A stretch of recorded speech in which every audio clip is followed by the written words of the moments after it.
How you doing, everybody, and welcome back to Lambeau Field, where the 2011 NFL Draft is in the books. It's over, and so is NFL business, at least for now. We started this draft on Thursday with NFL business open, players being able to come to the facility if they wanted to, able to pass out playbooks, able to talk to their coaches. The lockout had been lifted, and by Saturday night, that was all over.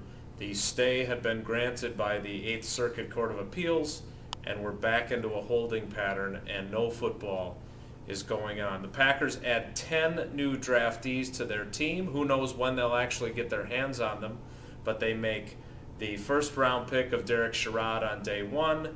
They draft Randall Cobb and Alex Green on day two, and then add 7 players on day 3.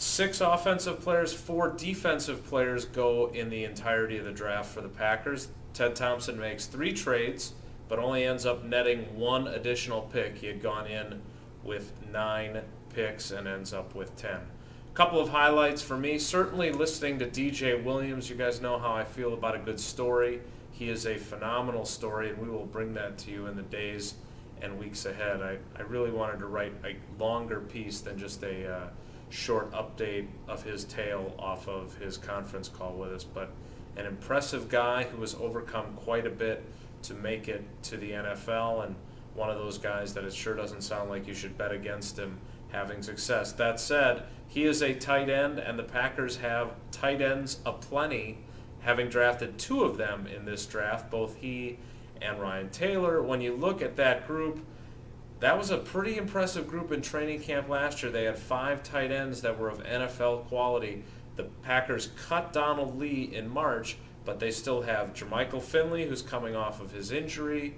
They have Andrew Corliss, who started a bunch of games as a rookie 5th-round pick last year. They have Tom Crabtree, who's their best blocker of the bunch. And don't forget Spencer Havener, who was cut at the end of training camp. He was the odd man out. He went to Detroit, but he ended up coming back to Green Bay, and a hamstring injury sidelined him for the rest of the year, but he's still in the mix. He's an exclusive rights free agent that the Packers can re-sign. To me, the biggest question about this team is what are they going to do with all these quality players? This is a team that is getting a bunch of guys back from injured reserve, most notably Jermichael Finley, Ryan Grant. They've got a deep, talented roster that they won Super Bowl 45 with. They've got some appealing guys that were on their practice squad that they were developing.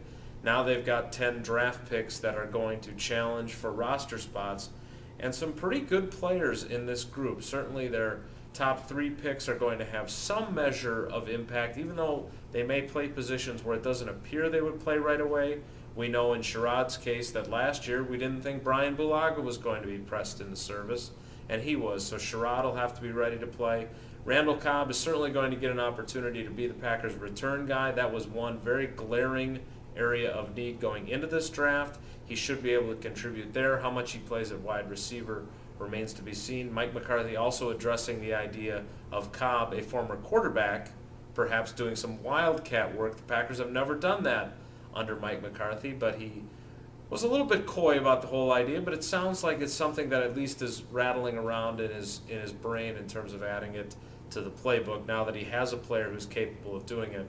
And then Alex Green is obviously a factor as a running back because we don't know what that backfield is going to look like. They have Ryan Grant coming back from the injury. They have James Starks, who captured lightning in a bottle in the second half of his rookie season and helped this team win the Super Bowl. But we don't know if Brandon Jackson's going to be back, and both of their fullbacks, John Kuhn, who spelled running back at times during the stretch run last year, and Corey Hall are both free agents. We don't know if they'll be restricted or unrestricted. It depends on what the rules of free agency are once we actually have free agency.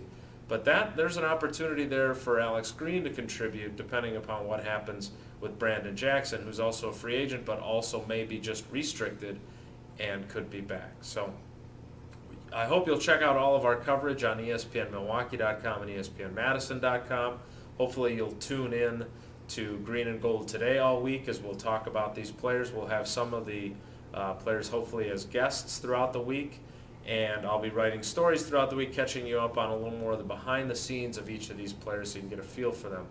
One other thing we're going to try and do some Wildy's mailboxes related to this. We started it at the beginning of the month with a Twitter call for Wildy's mailboxes, and then we didn't get many of them. So I focused on my draft prep and the excitement of the lockout. But still want to bring those videos back. If you have questions you'd like to have used in Wildy's mailbox, it's been a long week. You can send them a couple of ways. You can email me at jwildy@espnwisconsin.com, or you can tweet them at me at jasonjwildy. You can also use the hashtag of Wildy's mailbox. Now that I know how to use Twitter properly, some of you followers will get that joke. It has been a exciting 3 days. You guys know I like the draft a lot when they actually draft the players, but I'm exhausted and I am calling it a weekend. Packers fans, thanks for tuning in, and we'll see you next time.